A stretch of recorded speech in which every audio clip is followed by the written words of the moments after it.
Lisa had been planning this day for months. Every extra shift at the hospital, every penny saved from her grocery budget, every time she said no to buying herself something nice.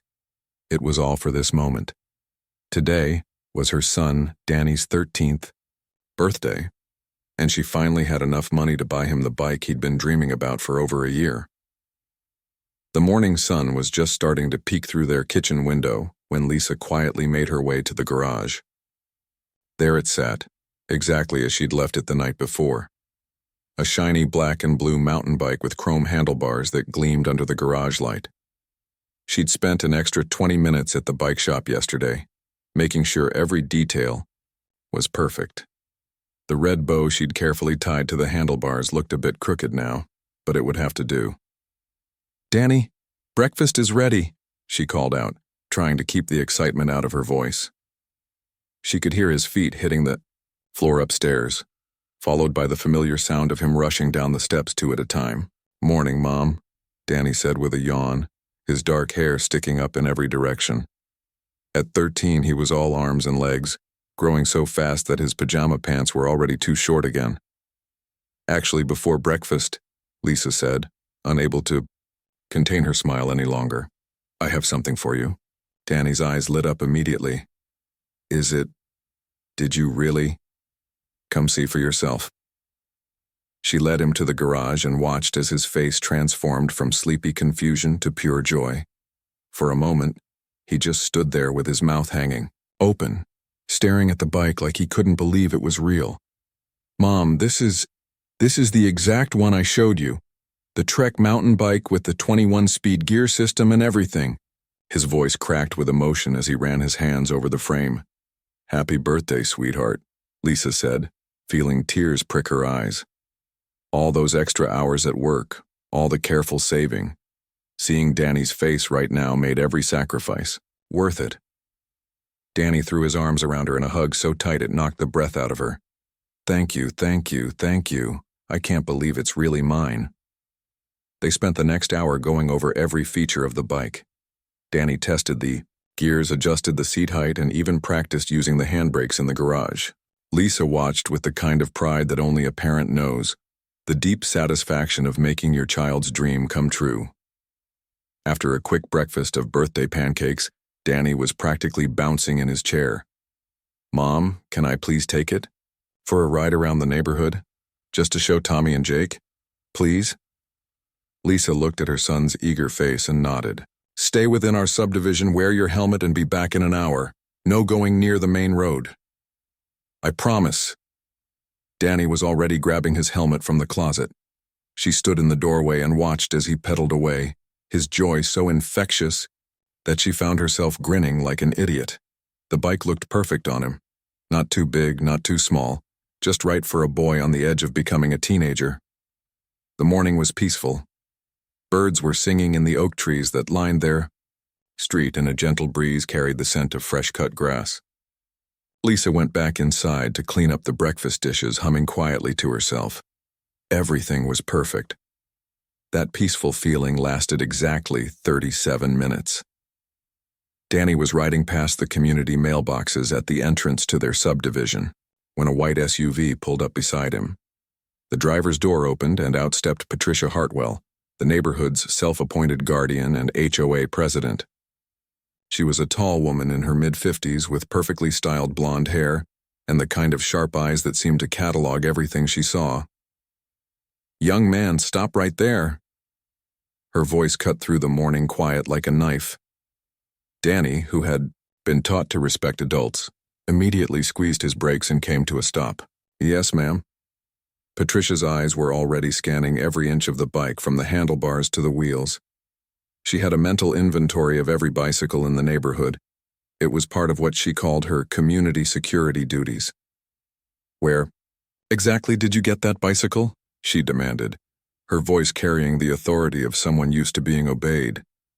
Danny's face was still glowing with birthday happiness. "It's my birthday present. My mom just gave it to me this morning. Isn't it awesome?" But Patricia's expression was growing more suspicious by the second.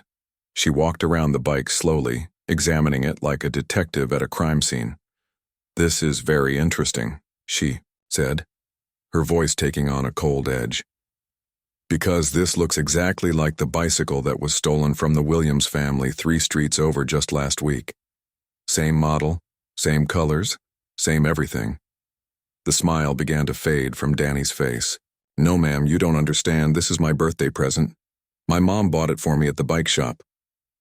I don't think so, Patricia said flatly, crossing her arms over her chest. I make it my business to know about every incident in this neighborhood. And I'm telling you, this bicycle was reported stolen. The description matches perfectly. Danny felt his stomach drop. The perfect morning was suddenly turning into a nightmare. But it's really mine. My mom saved up for months to buy it. Don't lie to me, young man. Patricia's voice was getting louder, drawing the attention of neighbors who were out getting their morning newspapers or walking their dogs. I've been keeping track of crime in this area for 5 years, and I know stolen property when I see it. Mrs. Rodriguez, who lived 2 houses down and was watering her front garden, looked up at the sound of raised voices. Mr. Chen paused his morning jog to see what was happening. Slowly, a small crowd began to gather. I need to call the police immediately, Patricia announced, pulling out her phone. And I need to contact your parents. What's your address? Danny's eyes filled with tears. This was supposed to be the best day of his life. And now this woman was accusing him of being a thief in front of all his neighbors. Please, ma'am, if you just call my mom, she can explain everything. She has the receipt. I'm sure she does, Patricia said sarcastically as she dialed 911. I'm sure she has all sorts of paperwork. As Danny stood there with his birthday bike, surrounded by curious neighbors and feeling smaller by the minute, he couldn't understand how everything had gone so wrong so fast. Just an hour ago, he was the happiest kid in the world. Now he felt like a criminal, and the bike that was supposed to represent his mom's love and sacrifice felt like evidence against him. The morning sun was still shining, the birds were still singing, but for Danny, the perfect day had become a perfect disaster, and it was only about to get worse. Patricia stood over Danny like a detective who had just cracked the biggest case of her career. Her phone was pressed against her ear as she spoke to the 911 operator in her most official voice. Yes, this is Patricia Hartwell, president of Oakwood Hills HOA. I need officers dispatched immediately to the community mailboxes on Maple Street. I have recovered stolen property, a bicycle that was taken from the Williams residence last Tuesday. Danny felt his heart pounding in his chest. He kept looking around at the growing crowd of neighbors, hoping someone would speak up for him. Mr. Chen had stopped his morning jog and was standing nearby, looking confused. Mrs. Rodriguez had turned off her garden hose and was walking closer to see what was happening. Ma'am, please. Danny tried again, his voice shaking. If you just let me call my mom, she can bring the receipt. She bought this at Mike's bike shop yesterday morning. Patricia held up one finger to silence him while she continued her phone conversation. Yes, I'll stay here with the suspect until you arrive. Thank you. The word suspect hit Danny like a punch to the stomach. He wasn't a suspect. He was just a kid on his birthday with a brand new bike his mom had worked so hard to buy for him. As soon as Patricia hung up with the police, she immediately dialed another number. Danny watched in horror as she scrolled through what looked like a neighborhood contact list on her phone. Lisa Martinez, this is Patricia Hartwell from the HOA board. I'm afraid I have some very serious news about your son. Danny could hear his mother's voice on the other end, though he couldn't make out the words. He knew she was probably in the middle of helping a patient at the hospital. Your son has been caught red-handed with stolen property, Patricia continued, her voice carrying across the quiet morning air. The police are on their way. I suggest you get down here immediately to deal with this situation. Even from several feet away, Danny could hear his mother's shocked voice getting louder through the phone. He wanted to grab the phone and explain everything, but Patricia had positioned herself between him and his bike like a guard. I don't care if you're at work, Patricia said coldly. Your son is in serious trouble, and as his parent, you need to be here. When she hung up, Danny felt more alone than he ever had in his life. His mom was 20 minutes away at the hospital, the police were coming, and this woman was treating him like he was some kind of criminal. Please, Mrs. Hartwell, Danny said, remembering her name from the HOA newsletters that came to their house. I know this looks bad, but I'm telling the truth. It really is my birthday today. This really is my present.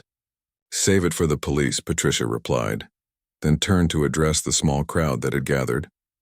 By now there were about 6 neighbors standing around, all looking uncomfortable but not sure what to do.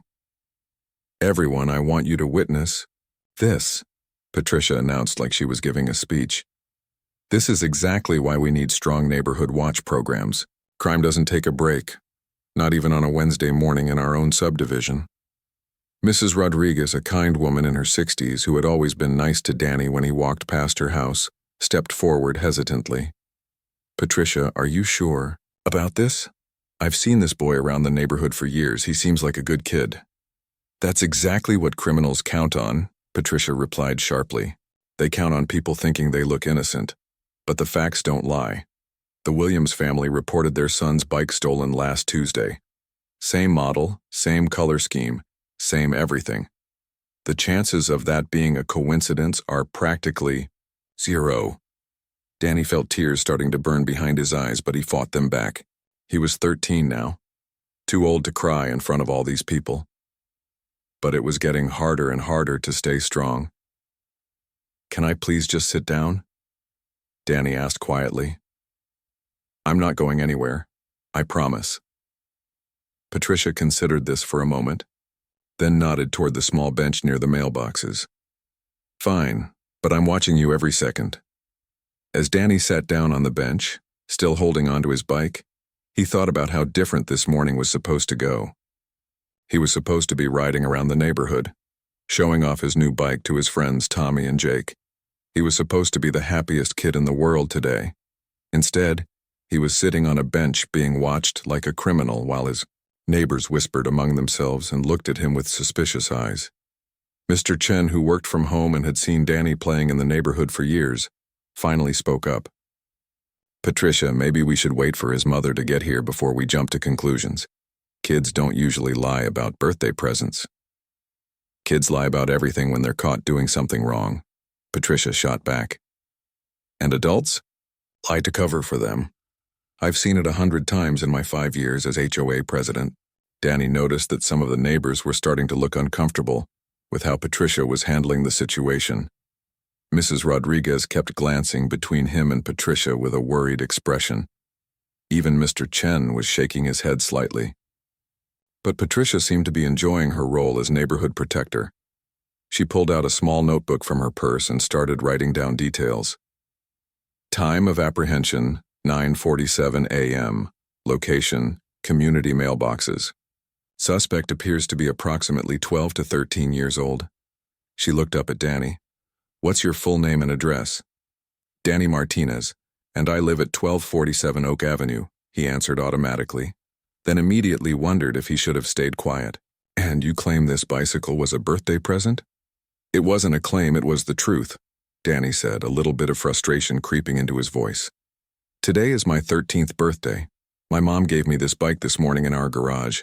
She saved up for months to buy it for me.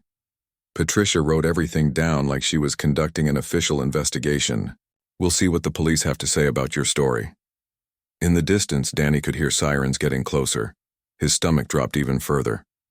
Real police cars with real sirens were coming because of him. Because this woman thought he was a thief.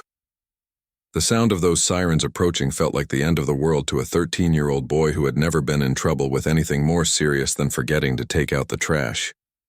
His perfect birthday morning had become a complete nightmare, and it was about to get even worse. As the sirens got louder, Danny gripped the handlebars of his birthday bike a little tighter and hoped with everything he had that his mom would get there soon. He needed someone to believe him, someone to stand up for him, someone to make this terrible mistake go away. But the sirens were getting closer, and Patricia was standing there with her notebook like she had just solved the crime of the century. Lisa's heart was pounding so hard she could hear it in her ears as she pulled into the subdivision. She had broken every speed limit getting here, still wearing her blue hospital scrubs with her name tag bouncing against her chest. The phone call from Patricia had sent her into complete panic mode. As she turned the corner onto Maple Street, she could see the crowd gathered around the mailboxes. 2 police cars were already there, their red and blue lights flashing even though their Sirens had been turned off, but what made her blood run cold was seeing her son sitting on a bench, looking smaller and more scared than she had ever seen him in his life. Lisa slammed her car into park and practically flew out of the driver's seat. She didn't care about the police. She didn't care about the crowd of neighbors. She didn't care about anything except getting to Danny. "Danny, baby, what's happening?" she called out as she rushed toward him. The moment Danny saw his mother, all the strength he had been trying to maintain just crumbled. Tears started streaming down his face as he stood up from the bench. "Mom, she says I stole my bike. She says it's not really mine." His voice was shaking with a mixture of fear and frustration. Lisa wrapped her arms around her son, feeling his whole body trembling against her. Over his shoulder, she could see Patricia standing there with 2 police officers, looking like she was in charge of the whole situation. One of the officers, a middle-aged woman with kind eyes, approached them. "Ma'am, are you the boy's mother?" "Yes, I'm Lisa Martinez, and there's been a terrible mistake here." Lisa kept one arm around Danny while she looked between the officer and Patricia. "This is my son's birthday present. I bought it for him yesterday morning." Patricia immediately stepped forward, her notebook still in her hand. "Officer Williams, like I was telling you, this bicycle matches exactly the description of the one stolen from the Williams family last week. Same model, same colors, everything." "That's impossible," Lisa said firmly, "because I have the receipt right here." She reached into her purse, the same purse she had grabbed in her rush to leave the hospital. Her hands were shaking slightly as she pulled out the folded receipt from Mike's bike shop. "Here," she said, handing it to Officer Williams. "I bought this bike yesterday morning at 9:30 a.m., paid $347 for it plus tax. There's the serial number, there's my credit card number, there's everything." Officer Williams examined the receipt carefully, holding it up to the light to check for any signs that it might be fake. Her partner, a younger officer named Chen, looked over her shoulder.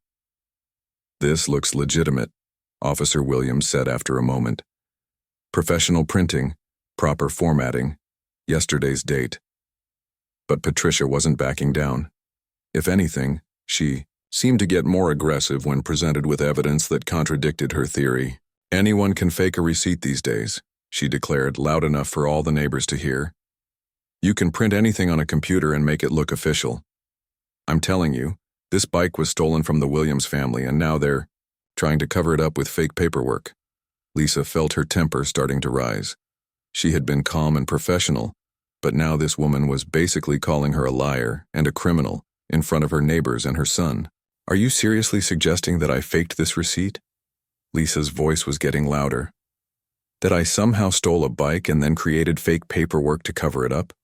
Do you hear how crazy that sounds?" "I'm saying the situation is suspicious," Patricia replied, crossing her arms. "Very suspicious. And until we can prove that receipt is real, I'm treating this as a theft recovery." Danny looked up at his mother with tears still in his eyes.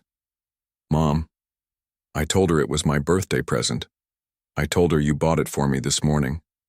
But she won't believe me." The crowd of neighbors was growing larger. Word was spreading through the subdivision that something big was happening at the mailboxes.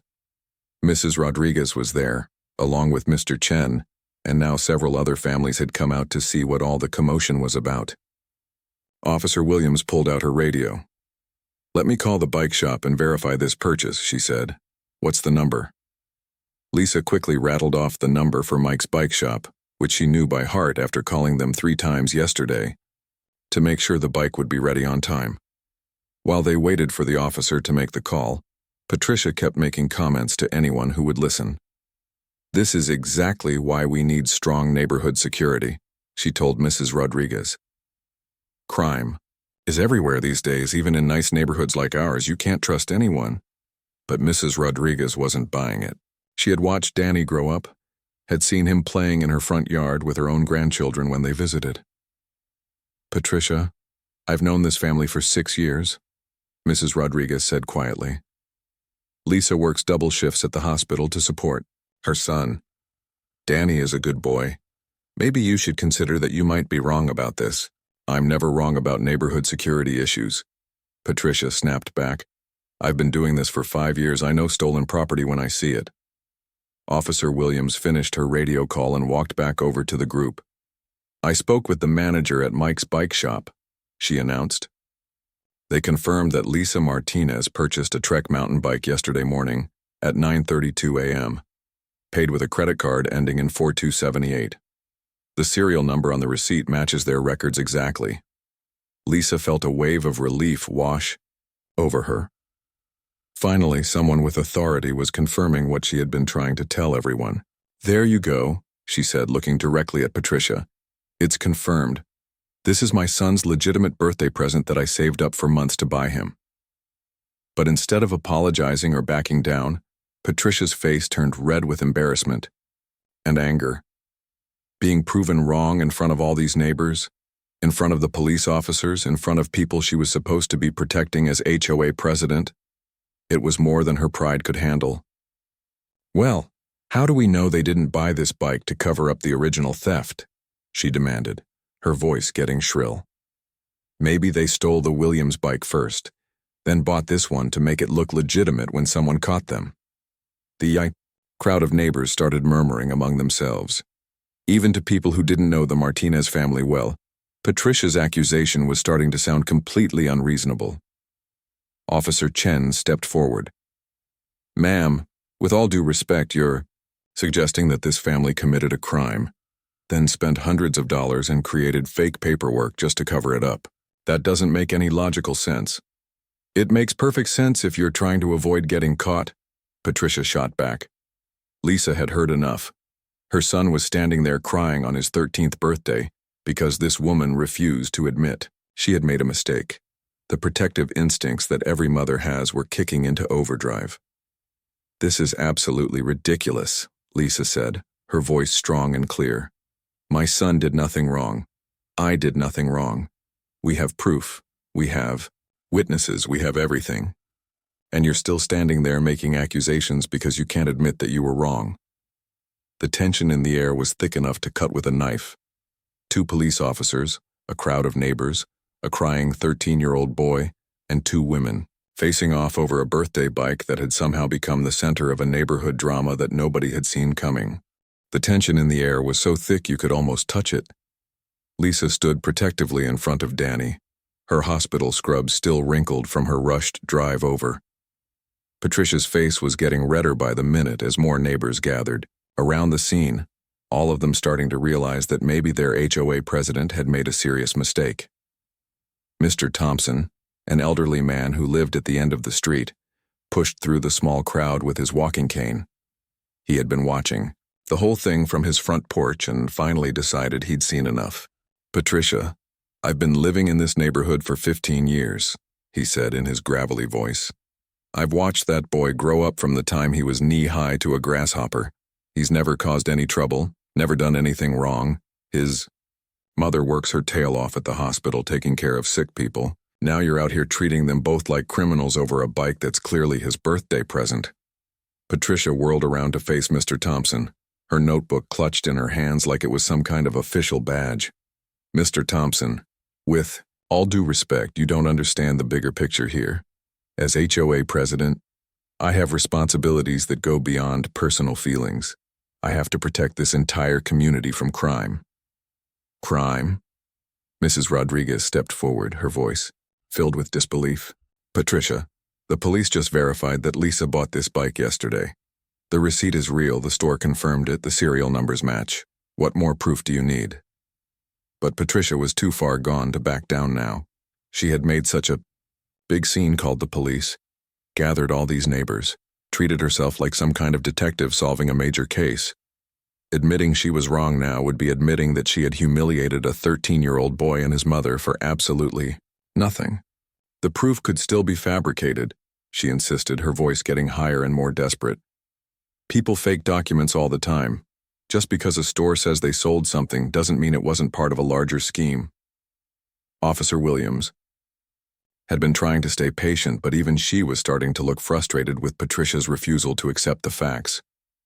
Ma'am, we've verified the purchase through multiple sources. The receipt is legitimate, the store confirmed the sale, and there's no evidence of any wrongdoing here. But what about the Williams family's stolen bike? Patricia demanded. It's the exact same model, the exact same colors. That can't be a coincidence. Officer Chen pulled out his own notebook and flipped through a few pages. Actually, ma'am, I need to tell you something about that. We recovered the Williams family's bike 3 days ago. It was found 2 neighborhoods over, and the person who took it has already been charged. The case was closed on Monday. The words hit Patricia like a slap in the face. The stolen bike that her entire accusation was based on had already been found and returned. Her mouth opened and closed like a fish out of water. That's impossible, she stammered. I check the police reports every day. I would have known about that. The reports are updated weekly on our public website, Officer Chen explained patiently. The Williams bike was a red and white Trek, completely different from this black and blue model. Danny looked up at his mother with fresh tears in his eyes, but this time they weren't tears of fear. They were tears of anger and hurt. Mom, she put me through all this for nothing. She made me feel like a criminal on my birthday. And the bike she was talking about was already found days ago. Lisa felt her own anger building to a breaking point. This woman had terrorized her son, called her a liar, disrupted her workday, caused a huge scene in front of the entire neighborhood, and brought police officers into their lives, all based on information that wasn't even accurate. So let me get this straight, Lisa said, her voice deadly calm in the way that mothers get when they're about to lose it completely. You accused my son of stealing a bike that was already recovered 3 days ago. You called him a liar, called me a liar, suggested we faked documents and put my 13-year-old through this nightmare on his birthday, and you didn't even have your facts straight. Patricia could see that she was losing the crowd completely. Even the neighbors who had always supported her HOA leadership were shaking their heads and looking at her with disappointment. I was just doing my job, she said weakly. I was trying to protect the neighborhood. Your job doesn't include harassing children, Mr. Thompson said firmly. Your job doesn't include making accusations without checking your facts first. Danny had been quiet for most of this exchange, but now he stepped forward, still holding onto his birthday bike. Mrs. Hartwell, all I wanted to do was ride around the neighborhood and show my friends my new bike. It's my birthday.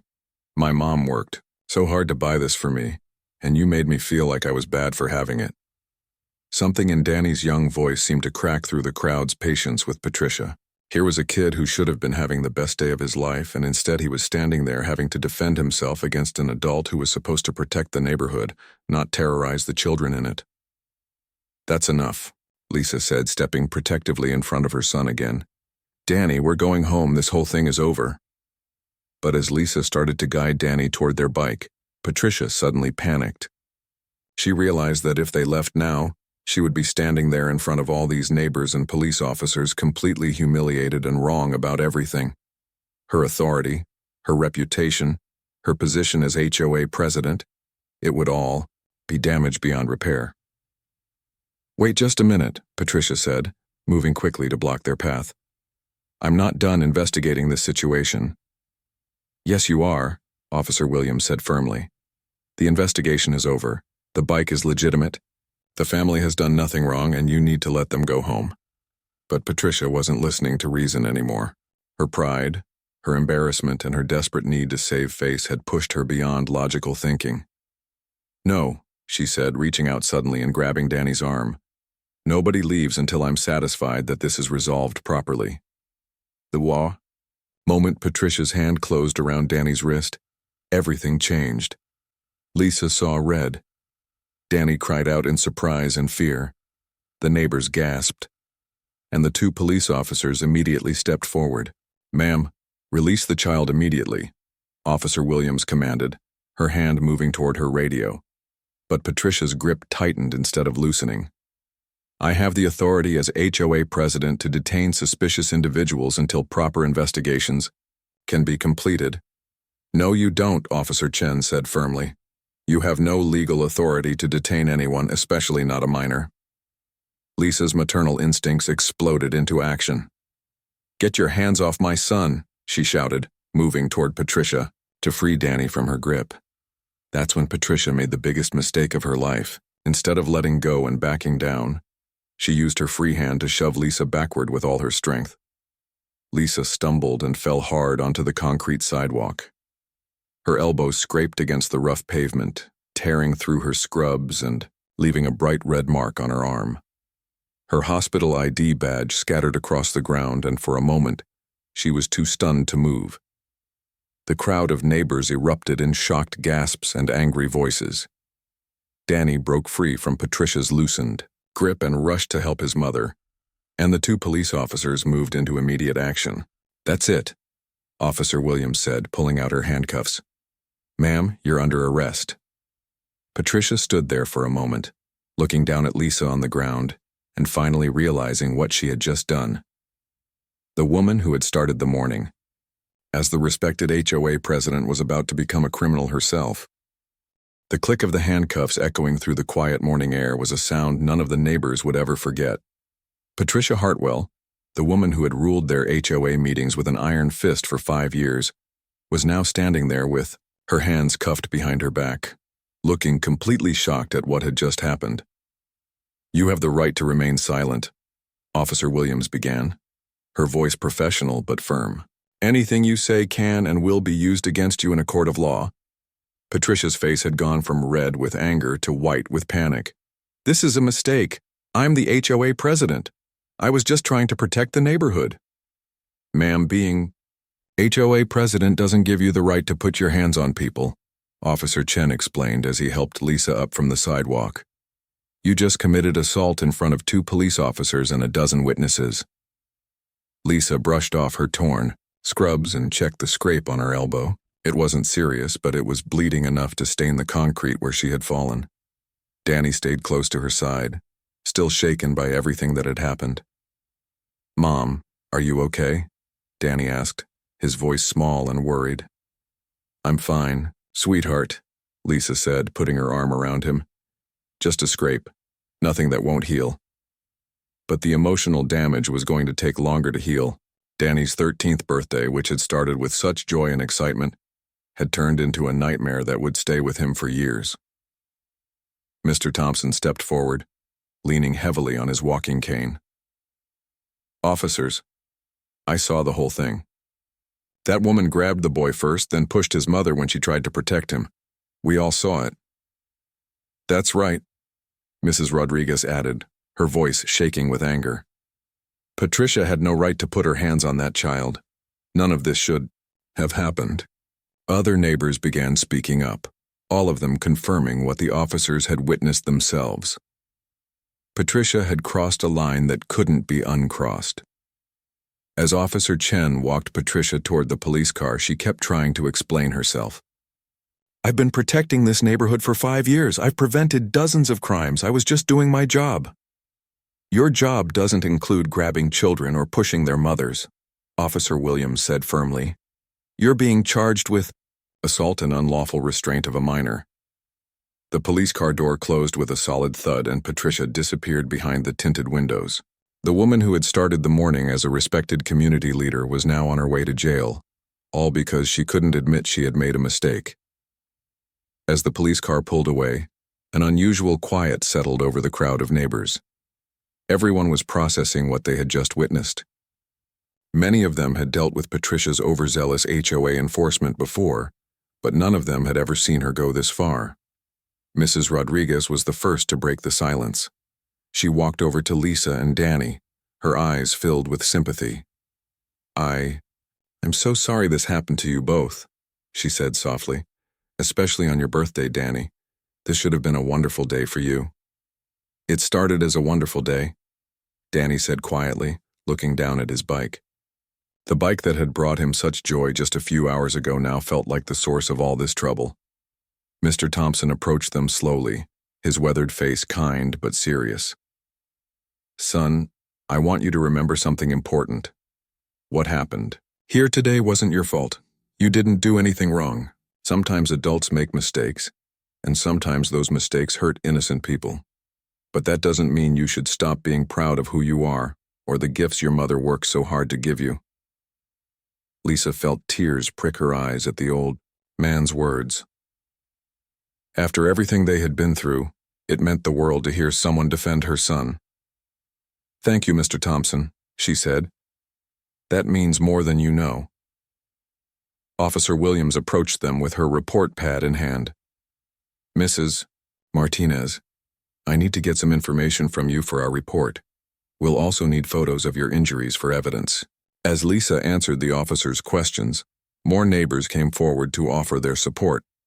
People who had barely spoken to the Martinez family before were now expressing their outrage at how Patricia had treated them. "This is exactly why we need new HOA leadership," said Janet Foster, who lived 3 streets over. "Patricia has been getting more and more controlling over the years. Today she went too far. Way too far," agreed Bob Mitchell, a retired teacher who had served on the HOA board before Patricia took over.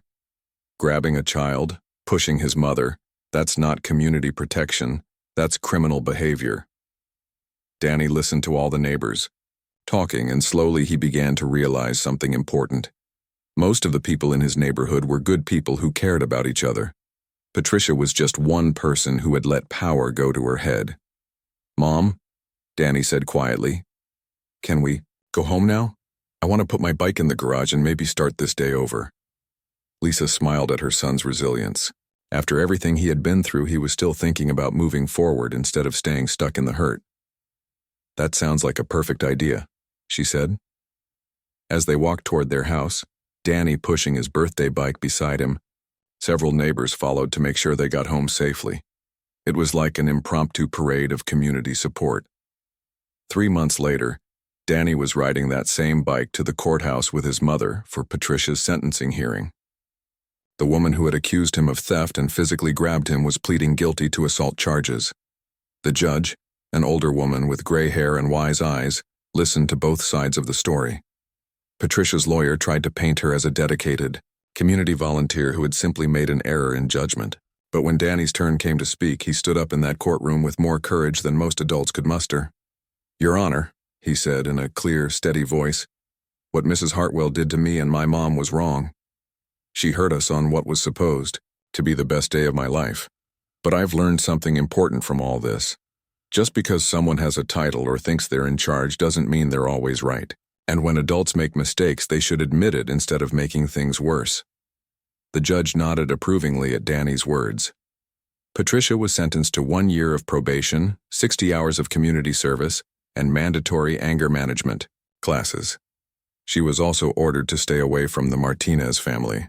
More importantly, the HOA board voted unanimously to remove Patricia from her position and elected Mr. Thompson as the new president. His first official act was to establish new guidelines preventing HOA officials from confronting residents without proper evidence and witnesses. 6 months after that terrible birthday morning, the neighborhood held a special celebration for Danny, a birthday do-over party in the community park.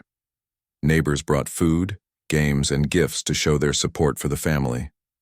Danny rode his bike to the party, the same bike that had caused so much trouble but had also taught him valuable lessons about standing up for the truth and the importance of having people who believe in you. As he looked around at all the friendly faces, neighbors who had become real friends, people who had stood up for him when it mattered most, Danny realized that sometimes the worst days can lead to the best discoveries about the people around you. Patricia moved out of the neighborhood 2 months later, unable to face the community that had witnessed her downfall. But for Danny and Lisa, life in Oakwood Hills became better than it had ever been, surrounded by neighbors who had proven they would stand up for what's right when it really counted. And every time Danny rode his bike past the community mailboxes where it all happened, he remembered not the fear and accusations, but the moment when good people chose to speak up for truth and justice.